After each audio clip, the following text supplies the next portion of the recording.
In ancient India and Southeast Asia, criminals were tied in front of an elephant, which would be ordered to crush them by stepping on them. The elephant's immense size and strength made sure the death was painful and brutal. Rat torture. In rat torture, a cage full of hungry rats was placed on top of the victim, who was often tied down.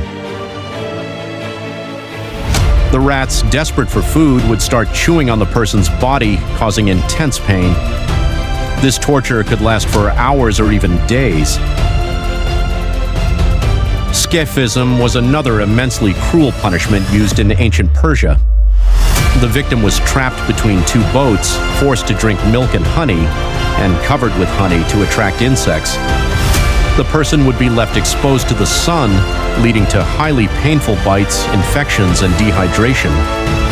Over several days, the victim would slowly die from the effects of the torture. It was one of the most painful ways to die.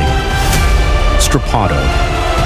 The victim's arms were tied behind their back, and they were hung by a rope, causing their shoulders to dislocate. Sometimes weights were tied to their feet to make the pain even worse. This method was often used to force confessions during interrogations. The victim could be left hanging for hours, causing severe pain and long-lasting damage to their body, like broken bones or torn ligaments.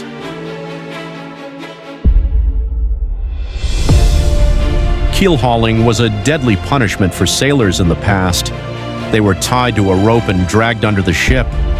The sharp barnacles would cut their skin, and they could even drown if kept underwater too long.